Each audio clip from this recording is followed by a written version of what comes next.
Allez, on vous parle de ce qui pourrait faire chuter les marchés dans les prochaines semaines. Bonjour Pierre. Bonjour David. Pierre Sabatier, président du cabinet PrimeView. Il y a de nombreux périls, on les évoque souvent, qui se superposent en cette fin d'année. Puis il y a le dernier qui nous est tombé dessus hier soir. Donald Trump, de retour donc à la Maison-Blanche, sans le masque, qui met fin donc aux négociations au Congrès entre républicains et démocrates, qui siffle un peu la fin de la récré, de ce plan de relance, très attendu pourtant notamment par Jérôme Powell, qui l'attendait ardemment.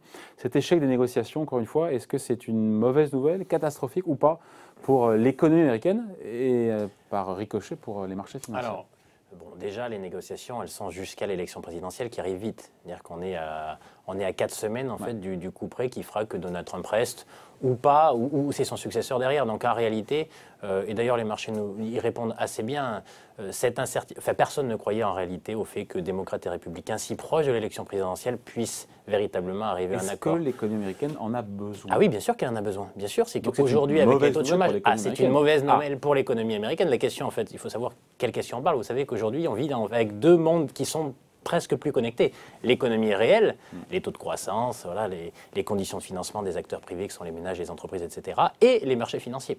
Donc, si votre question, c'est sur les périls pour la croissance américaine, évidemment, ça marque un temps d'arrêt, enfin, ça va ne faire que renforcer, finalement, ce que tout le monde a compris, à savoir que le rythme de rebond des économies industrialisées, et du coup aussi de l'économie américaine, sera beaucoup moins fort que ce qui était simplement anticipé, en se disant, cette crise a été un choc absolu, mais très vite, nous allons pouvoir en fait retrouver finalement le dynamisme passé.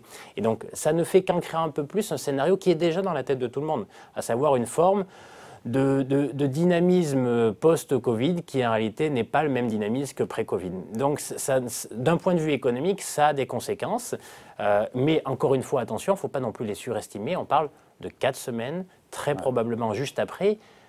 Alors, le vrai enjeu et le vrai péril, il serait là. Il ferait que si ce n'est qu'un délai, c'est une forme de jeu de dupe et tout le monde avait en tête que c'est une hypothèse probable. Et encore une fois, la réponse des marchés financiers faite à cette nouvelle, c'est-à-dire la non-réponse des marchés financiers, prouve que personne n'y croyait véritablement.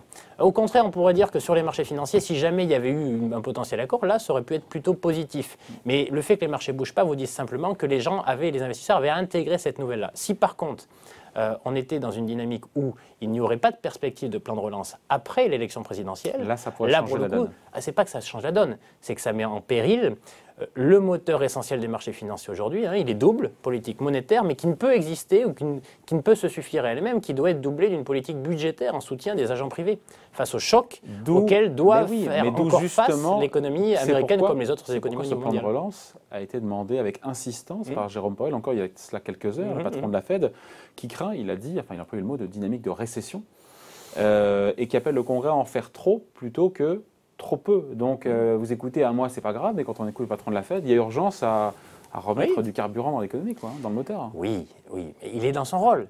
Parce qu'on va se retourner bientôt. Non, on va se retourner quand même bientôt sur...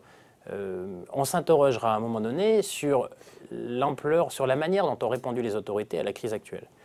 Dont acte, personne ne jugera mal probablement la première partie de la gestion de la crise, que ce soit par les autorités publiques, qu'elles soient monétaires ou budgétaires. Là, c'est un autre sujet. Qu'est-ce qui se passe s'il n'y a pas de plan de relance budgétaire? Ça, en réalité, ça veut dire que c'est lui, c'est Jérôme Powell, qui assume l'essentiel de l'injection, ou en gros du soutien de l'économie réelle en tant que telle. Demain, on pourra... Donc, mais à quel prix le fait-il? Avec un bilan de la Banque centrale américaine qui ne cesse de gonfler, qui à terme va... S'il n'y a pas de relance budgétaire, il n'y a pas de rebond de l'économie réelle derrière, qu'est-ce qui va se produire? Il va se produire que sa politique sera montrée du doigt. C'est-à-dire que vous avez continué à soutenir une économie alors même, en injectant des billets de banque en fait, dans celle-ci, alors même que les autorités publiques en fait, ne la soutiennent pas. Bilan, on dit qu'elle a grossi, je vous coupe, mais c'est intéressant, son bilan dit qu'il a grossi. Quelle est sa taille aujourd'hui par rapport à l'économie américaine? Aujourd'hui, on doit toucher les 50 points de PIB. On doit être autour de 50 points de PIB. 50% du PIB. 50% de la richesse créée. Donc on est sur 22 000 milliards en fait, de dollars de richesse créée annuelle aux États-Unis. Non, on doit tourner autour de 35-40. On doit tourner entre 7 et 8, oui, on est entre 7 et 8 000 milliards de dollars. Là où les Japonais sont à 100 points de PIB et là où la BCE... 130 points de PIB. 130 points de PIB. Et la BCE aujourd'hui doit tourner autour de... au-dessus de 50 points de PIB. Voilà, pardon, j'ai fait une confusion. En fait, ceux qui ont dépassé les 50 points de PIB, c'est l'Europe. Donc aujourd'hui, la taille du bilan de la Banque Centrale Européenne a dépassé 50 points de PIB. On est sur les États-Unis. Ça veut dire que la BCE en a fait plus que la Fed pour oui, mais parce que, attention, c'est-à-dire que la seule Banque Centrale au cours des 10 dernières années qui en réalité a réduit un peu la taille de son bilan. Pas énorme, elle était passée de 4 500 milliards à un peu moins de 4 000 milliards. La seule, au niveau mondial, c'était la Banque Centrale américaine. Ouais, c'est la seule, et en plus en proportion, c'était déjà une des banques centrales qui en proportion de la richesse créée, la taille du bilan était relativement limitée. Ce qui fait que les marges de manœuvre en fait, de la Banque centrale américaine étaient au départ en fait, beaucoup plus grands que les marges de manœuvre des autres banques centrales. Ouais.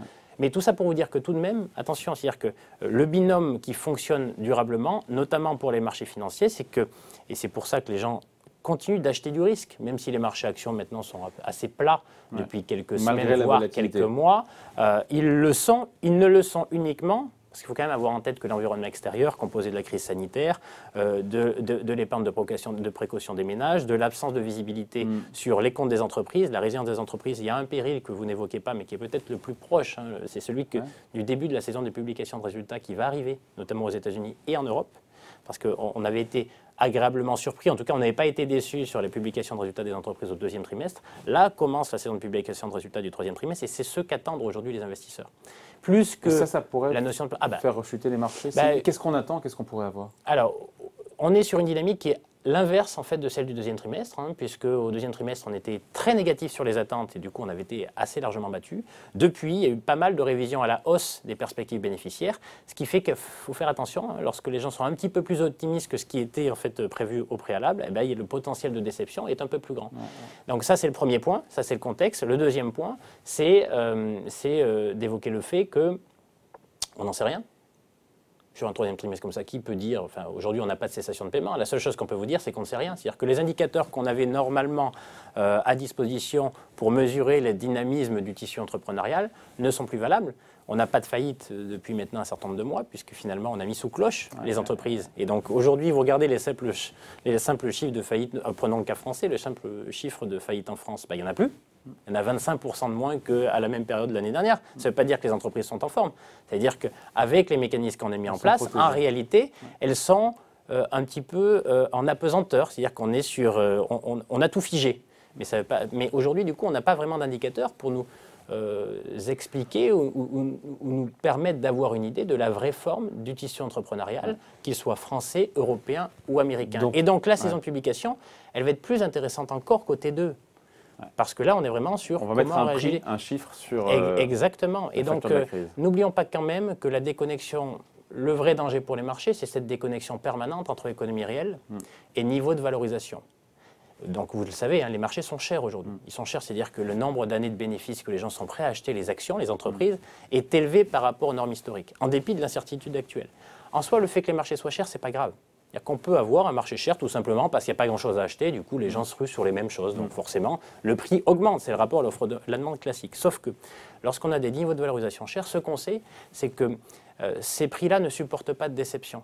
C'est pour ça qu'on va regarder avec de plus en plus... Sur le scénario macroéconomique qui aujourd'hui est entravé partout dans le monde, même le rebond économique américain est un peu décevant. Oui, mais on l'a déjà intégré. Si on ne l'avait pas déjà... Enfin, en gros, si on était sur un scénario de rebond plus dynamique, les marchés actions ne bougent plus depuis 3 mois. Depuis 2-3 mois, on est à peu près sur les mêmes niveaux, hormis le Nasdaq, mais c'est une petite partie de la cote américaine. Donc, on est tous à peu près sur les mêmes niveaux. Ça intègre le fait que le scénario central acté, c'est plutôt la stagnation. D'un point de vue macro, je ne crois pas en fait qu'on ait de mauvaises nouvelles. Alors, d'où pourraient venir les mauvaises nouvelles non anticipées par les marchés dans les prochaines semaines? Alors, évidemment, la notion de crise sanitaire, mais là encore, je pense que...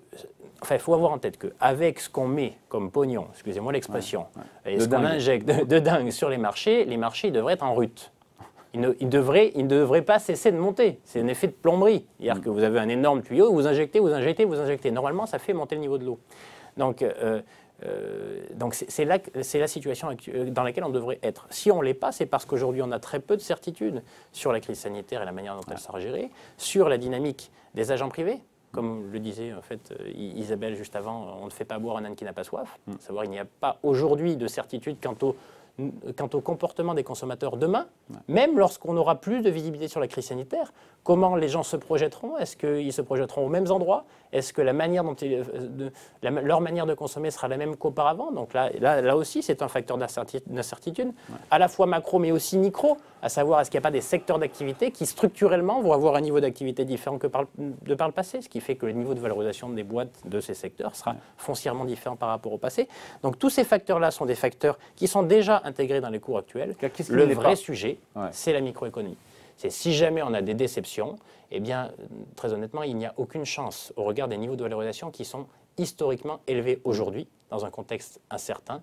Si jamais l'entreprise que vous achetez, quand vous achetez une action, c'est une entreprise. Si l'entreprise déçoit, il est évident qu'elle corrigera et qu'elle ne corrigera pas de 2-3%. Elle pourrait corriger de quelques dizaines de pourcents. Les résultats du troisième trimestre sont décevants, ne sont pas à la hauteur. Là, pour le coup, ça pourrait être un facteur qui nous amène à réviser l'environnement de marché, qui aujourd'hui, pour nous, est un environnement finalement neutre. Et donc, le boursier pourrait corriger. Et là, on pourrait rentrer dans un nouveau segment de baisse un peu plus fondamental et un peu plus fort qu'aujourd'hui, parce que de vous à moi, en gros, les marchés depuis 3 mois, ils font plus 7, plus 8, plus 9, et ensuite ils font moins 7, moins 6, moins 7, moins 8, moins 9. Donc on est dans une forme de tunnel, pour certains un peu haussier, pour les autres complètement plat, pour certains un petit peu baissier, mais on est à peu près dans un équilibre des forces. Celui qui fait basculer vers un autre équilibre des forces, c'est-à-dire plutôt négatif, ça serait potentiellement une déception fondamentale sur les résultats des entreprises qui montrerait à la face du monde que les niveaux d'activité post-confinement ne sont pas à la hauteur de ce qu'on pouvait espérer pré-confinement. C'est clair, c'est clair. Après, il y a la question, on finit là-dessus, de l'élection américaine. Oui. Encore une fois, voilà, entre BlackRock qui nous dit il pourrait y avoir une incertitude sur le nom du vainqueur pendant des semaines, des mois, dit BlackRock, et puis des marchés qui ne semblent peut-être de moins en moins angoissés par l'idée que Joe Biden soit élu président, à supposer qu'il le soit, et que finalement la partie la plus radicale de son programme, de gauche, diront certains, ne sera pas appliquée. Je ne sais pas si elle ne sera pas appliquée, mais la réalité, c'est que et c'est un scénario auquel on souscrit, c'est notre hypothèse de base. Ça fait longtemps en fait, qu'on dit que l'élection américaine est un non-événement pour les investisseurs et les marchés financiers, parce qu'en réalité, pas à moyen long terme, parce qu'un Donald Trump qui n'a plus la perspective d'être réélu, en gros, c'est open bar, quoi. On est évidemment soumis à des aléas liés à la personnalité du président actuel s'il était réélu. Puisqu'attention, il se tient quand même à peu près correctement parce qu'il était aussi dans la perspective d'être réélu. Là, on ne l'est plus, donc notamment sur les tensions géopolitiques auxquelles ça pourrait aboutir. Évidemment, ça pourrait avoir des impacts à moyen long terme. Mais à court terme, on souscrit au point de vue des investisseurs qui minorent finalement l'intérêt de cette élection américaine pour les marchés financiers, parce que même si c'est Biden, effectivement, il y a un pan où il augmenterait un petit peu l'impôt sur les sociétés. Mais elle serait contrecarrée par un plan de relance gigantesque. C'est ce qu'il annonce en permanence. Donc, d'une certaine manière, la question fondamentale, c'est pour les marchés, c'est est-ce que le soutien de la politique budgétaire s'arrêtera avec l'un ou avec l'autre? La réponse est non. Eh bien, à court terme, la réponse est non.